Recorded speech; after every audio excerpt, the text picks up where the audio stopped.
Assalamualaikum warahmatullahi wabarakatuh. Halo teman-teman, kembali lagi sama kita. Aku Indah dan aku Sela. Di sini kami akan memaparkan materi tentang manajemen risiko operasional. Oke, yuk simak. Oke teman-teman, sebelum ke materi kita harus tahu dulu apa itu resiko. Resiko ini tidak dapat terpisahkan dari kehidupan kita sebagai seorang manusia. Pasti di balik semua intinya dalam kehidupan ini pasti ada resikonya. Karena ada pepatah juga yang mengatakan bahwa tak ada hidup tanpa resiko. Risiko juga dapat ditafsirkan sebagai bentuk ketidakpastian tentang suatu kejadian yang akan terjadi. Misalnya dengan keputusan yang diambil berdasarkan berbagai pertimbangan pada saat itu. Untuk manajemen resiko adalah sebuah atau bagian penting dari strategi manajemen suatu perusahaan. Proses di mana suatu organisasi yang sesuai metodenya dapat menunjukkan resiko yang akan terjadi pada suatu aktivitas menuju keberhasilan dalam masing-masing aktivitas, dalam masing-masing semua aktivitas. Fokus dari manajemen risiko ini yang baik adalah identifikasi dan cara mengatasi risiko tersebut. Langsung aja ya, kita bahas tentang manajemen risiko operasional yang akan dijelaskan oleh Sela. Oke, silakan. Terima kasih Indah. Kita lanjutkan lagi ke manajemen operasional. Pengertian manajemen risiko operasional di sini merupakan risiko yang umumnya bersumber dari masalah internal perusahaan, di mana risiko tersebut terjadi disebabkan oleh lamanya sistem kontrol manajemen yang mana dilakukan oleh pihak internal perusahaan ya. Misalnya risiko operasional adalah risiko pada komputer karena telah terserang virus, kerusakan maintenance pabrik, kecelakaan kerja, kesalahan dalam pencatatan pembelian barang dan tidak adanya kesepakatan bahwa barang yang dibeli dapat ditukar kembali dan sebagainya. Nah, adapun risiko operasional dapat menimbulkan kerugian keuangan secara langsung maupun tidak langsung dan kerugian potensial atas hilangnya kesempatan memperoleh keuntungan. Risiko ini merupakan risiko yang melekat pada setiap aktivitas fungsional bank ya teman-teman, seperti kegiatan perkreditan atau penyediaan dana, investasi atau operasional dan jasa. Nah, pembiayaan perdagangan dan instrumen utang, teknologi sistem informasi dan sistem informasi manajemen dan lain-lain. Nah, di sini juga ada manajemen risiko operasional terdiri dari 4 tahapan yang saling terkait, yang dimana dimulai dari identifikasi. Di mana identifikasi ini proses untuk melihat dan mengidentifikasikan secara kontinu atas paparan risiko operasional dan penerapan manajemen risiko operasional serta melakukan pelaporan internal atau eksternal atas paparan risiko yang terjadi. Yang kedua ada pengukuran ya teman-teman, atau bisa disebut dengan measurement ya Tenda ya. Terus apa sih artinya itu? Nah, proses penilaian paparan risiko operasional pada produk, jasa, proses, dan sistem untuk mengetahui profil risiko perusahaan secara kuantitatif serta efektivitas penerapan manajemen risiko operasional. Nah, yang ketiga ada pemantauan. Nah, pemantauan ini proses untuk mengamati secara berkelanjutan atas paparan risiko, yang dimana risiko operasional dan penerapan manajemen risiko serta melakukan pelaporan internal maupun eksternal atas paparan risiko yang terjadi. Nah, selanjutnya yang keempat ada pengendalian atau controlling, di mana proses ini atau pengandilan ini yang untuk memastikan risiko operasional berada pada tingkat yang minimal dan masih dapat diterima oleh perusahaan. Selanjutnya ada perangkat untuk mengelola risiko operasional yang bisa digunakan. Yang pertama ada RCSA, risk atau control self assessment. Nah, artinya itu adalah alat manajemen risiko operasional di mana untuk mengidentifikasikan dan mengukur risiko operasional yang bersifat kualitatif dan prediktif dengan menggunakan dimensi dampak dan kemungkinan kejadian ya teman-teman. Adapun RCSA CSA umumnya itu untuk difokuskan pada risiko-risiko yang memiliki dampak yang besar, di mana terhadap kemampuan bank dalam menjaga kelangsungan bisnis dan operasional. Nah, dilihat dari alur kerja dan fokus risiko atau pendekatan RCSA terdiri dari pendekatan bottom up dan pendekatan top down. Nah, yang kedua di sini ada KRI atau yang disebut Key Risk Indicator, di mana perangkat yang lazim digunakan untuk mengidentifikasi dan menganalisis risiko sejak dini atas naik turunnya indikator-indikator tingkat risiko dalam rangka pengendalian setiap risiko operasional yang melekat pada setiap aktivitas bisnis dan operasional bank. Nah, bank juga yang menerapkan KRI ini mendapatkan manfaat. Apa sih manfaatnya itu? Dapat memantau dan memprediksi eksposur risiko operasional yang pertama. Yang kedua, mengidentifikasi perubahan profit risiko operasional dan memberikan masukan pertimbangan kepada audit intern dalam menyusun perencanaan audit. Nah, selanjutnya yang ketiga yaitu LED last event atau database. LED ini adalah alat perangkat manajemen risiko operasional yang digunakan untuk mencatat atau mengelola data kejadian atau insiden yang dimana telah terjadi dalam operasional bank. Nah, teman-teman, ternyata database ini tanya database kerugian bank yang nantinya akan mengalami kesulitan dalam proses penyusunan model pengukuran kerugian risiko operasional. Nah, di samping itu juga database ini kerugian dapat sebagai alat untuk melakukan validasi, di mana setiap proses penilaian risiko atau prediksi risiko. Selain itu juga digunakan untuk memastikan bahwa proses pengendalian internal apakah sudah cukup, memadai atau belumnya. Nah, selanjutnya ada materi selanjutnya yang akan disampaikan oleh Teh Indah. Oke. Yang selanjutnya yaitu tentang perubahan karakteristik risiko operasional, di mana setiap risiko ini bisa berubah karakteristiknya dari waktu ke waktu. Misalkan pada zaman dulu ini pencatatan transaksinya itu dilakukan secara manual, sedangkan yang sekarang kan bisa menjadi by system kayak gitu.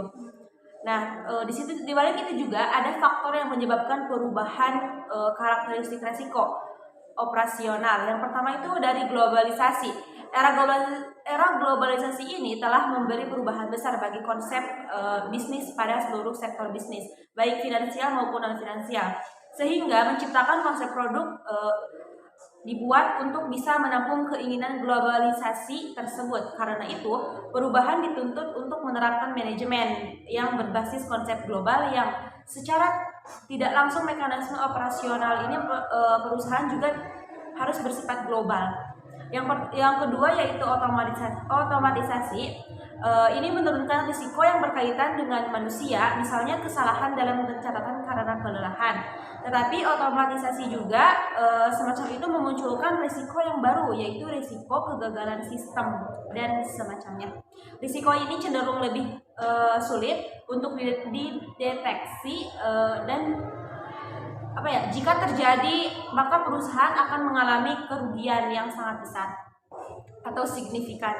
Yang ketiga yaitu terlalu mengandalkan teknologi. Apabila terlalu mengandalkan teknologi, maka akan ada risiko baru yang akan dialami, walaupun dengan menggunakan teknologi memudahkan dalam membantu proses bisnis yang lebih cepat. Yang keempat ini ada outsourcing. Outsourcing ini merupakan tren bisnis akhir-akhir ini. Outsourcing juga berarti menggunakan jasa pihak luar untuk mengerjakan sebagian dari pekerjaan perusahaan. Outsourcing juga dilakukan dengan pertimbangan efisiensi atau bisa menurunkan biaya. Jika melakukan pekerjaan sendiri karena suatu hal, misalnya keahlian yang tidak ada atau skala ekonomi yang kurang, bagi perusahaan akan lebih menguntungkan jika menggunakan jasa dari pihak luar untuk pekerjaan tertentu. Yang selanjutnya, yang kelima yaitu ada perubahan budaya masyarakat. Masyarakat semakin lama kan semakin pandai, semakin sadar juga akan hak dan kewajibannya.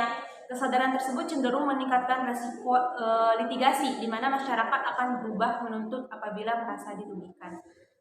Perubahan budaya masyarakat bisa meningkatkan risiko gugatan hukum. Biaya untuk risiko operasional, yang selanjutnya ini yaitu untuk mengatasi risiko operasional suatu perusahaan harus membuat analisa mencakup yang pertama menghitung dan menentukan bentuk risiko yang sedang dihadapi, yang sedang atau yang akan dihadapi maksudnya. Yang kedua yaitu memperhitungkan biaya yang harus dialokasikan menyangkut pengelolaan risiko. Yang ketiga memutuskan pembentukan mekanisme seperti apa yang layak diterapkan untuk mengelola risiko. Yang keempat memutuskan dari mana sumber dana yang dapat dialokasikan untuk menyelesaikan operasional risk ini. Oke teman-teman, dapat disimpulkan jadi risiko operasional ini merupakan risiko yang umumnya bersumber dari masalah internal perusahaan, di mana risiko ini terjadi disebabkan oleh lemahnya sistem kontrol manajemen atau manajemen kontrol sistem yang dilakukan oleh pihak internal perusahaan. Ada beberapa faktor yang menyebabkan perubahan karakteristik risiko operasional, yaitu globalisasi yang tadi ya, otomatisasi, terus outscoring, dan lain sebagainya. Ada juga yang terlalu mengandalkan teknologi, terus perubahan budaya masyarakat juga itu termasuk ya teman-teman. Oke, dan yang tadi juga ada perangkat untuk mengelola risiko yang tadi udah dijelasin sama Teh Salah, ada RCSA, terus KRI sama LPD. Terus manajemen operasional juga memiliki 4 tahapan. Yang pertama itu identifikasi, yang kedua pengukuran, yang ketiga pemantauan, dan yang keempat itu pengendalian. Mungkin ini teman-teman yang dapat kami sampaikan dan paparkan, semoga bermanfaat. Kurang lebihnya mohon maaf. Kita tutup ya. Oh iya, lupa pertanyaan pertama ada pertanyaan dari teman-teman ya. Yang pertama itu dari kita. Waduh. Siapa nih Teh Sela? Coba tolong dari Teh Siti Nur Afifah. Jelaskan apa saja yang menjadi sumber dari risiko operasional perusahaan dan bagaimana sebaiknya antisipasi yang harus dilakukan agar perusahaan dapat mengurangi bahkan menghilangkan risiko-risiko tersebut atau yang disebut yang tadi ya yang telah kita jelaskan gitu. Gimana Teh, mau dijawab sama siapa? Oke, kita langsung jawab aja ya. Mungkin risiko-risikonya itu yang pertama itu dari risiko internal ya, dari dalam perusahaan misalnya. Risiko internal ini terkait dengan kegagalan prosedur dan proses. Hal ini dikarenakan karyawan lembaga keuangan tidak melaksanakan pekerjaan sesuai dengan ketentuannya. Risiko internal juga bisa terjadi di sebuah lembaga keuangan karena beberapa sebab, misalnya praktik bisnis yang tidak efisien, perubahan kurang terorganisir, dan mudahnya melakukan manipulasi. Benar.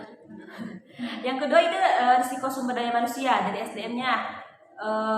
Mungkin SDM-nya itu kan ini berhubungan langsung dengan karyawan lembaga keuangan yang bersangkutan, baik yang disengaja maupun tidak disengaja. Permasalahan di sektor SDM ini bisa dari kurangnya disebabkan dari beragam, misalnya tuh dari kurangnya kualitas, tingginya pergantian karyawan, terus adanya juga praktik manajemen yang buruk, dan juga ada kurangnya dari pengawasan terhadap perubahan. Mitigasi risiko ini bisa berupa penggunaan sistem yang terupdate. Yang selanjutnya itu risiko sistem dan teknologi. Ini karena permasalahan sistem dari teknologi, penyebabnya yaitu adanya risiko sistem dan teknologi. Misalnya kerusakan sistem, kesalahan dan entry, kesalahan program, keamanan sistem atau dari virus atau dari hacker gitu ya. Terus yang keempat ada risiko hukum. Risiko hukum ini apabila Ketidakpastian hukum bisa menjadi salah satu faktor risiko operasional yang bisa terjadi. Adanya perubahan aturan negara mengenai lembaga keuangan jika ada membuat lembaga keuangan perlu melakukan adaptasi cepat. Yang kelima itu ada risiko eksternal, itu dari luar. Ini mempengaruhi kinerja operasional perusahaan. Jika lambat memberi respon, resiko yang ditimbulkan juga bisa cukup fatal. Contoh dari resiko eksternal ini seperti kebakaran, bencana alam, terus demonstrasi massa, dan gangguan pada layanan publik seperti transportasi dan komunikasi. Yang kedua ini pertanyaan dari siapa? Teh Luis. Dari Teh Luis. Jelaskan apa penyebab terjadinya risiko operasional di sebuah perusahaan. Gimana Kak Sela? Jadi begini nih, pertanyaan yang tadi dari Teh Luis, penyebabnya gitu ya. Nah, dari sini manajemen risiko operasional adalah risiko yang timbul akibat tidak berfungsinya proses internal. Salah satunya berarti penyebab terjadinya akan sebuah terjadinya risiko operasional di sebuah perusahaan, yaitu salah satunya timbul akibat tidak berfungsinya proses internal teh. Jadi adanya kesalahan manusia, kegagalan pada sistem, dan faktor atau kejadian dari luar eksternal. Itu yang tadi sama ya gitu ya. Risiko yang terjadi karena adanya kesalahan proses, contohnya yaitu kesalahan input data oleh karyawan yang membuat itu jadi salah gitu ya. Lanjut pertanyaan yang ketiga, yaitu datang dari Teh Irma. Ada berapa aspek yang melibatkan manajemen risiko operasional dan bagaimana cara mengukur risiko operasional tersebut? Mana Teh? Oke, langsung aja kita jawab ya. Risikonya itu ada 5 risiko. 5 risiko operasional. Yang pertama risiko internal, SDM, sistem dan teknologi, risiko eksternal. Yang pertama dari pertanyaan Teh Afifah ya, sama yang tadi udah dijelasin juga. Jadi proses pengukuran risiko operasional juga dilakukan melalui beberapa cara, yaitu melalui pelaksanaan control set assessment, pencatatan dan analisa risk atau loss event, dan penerapan key operational risk indicator, atau cara lain yang dapat disertakan dengan proses pengukuran risiko operasional. Ini juga tadi udah dijelasin di materi. Hampir sama ya Teh ya pertanyaannya? Ya, hampir sama semua. Oke. Sebenarnya segitu yang bisa kami sampaikan. Kurang dan lebihnya mohon maaf. Semoga bermanfaat. Kita tutup. Ada satu lagi Teh. Kalian jangan lupa ya, setelah nonton ini jangan lupa subscribe, like, and comment di bawah. Bye. Makasih. Assalamualaikum warahmatullahi wabarakatuh.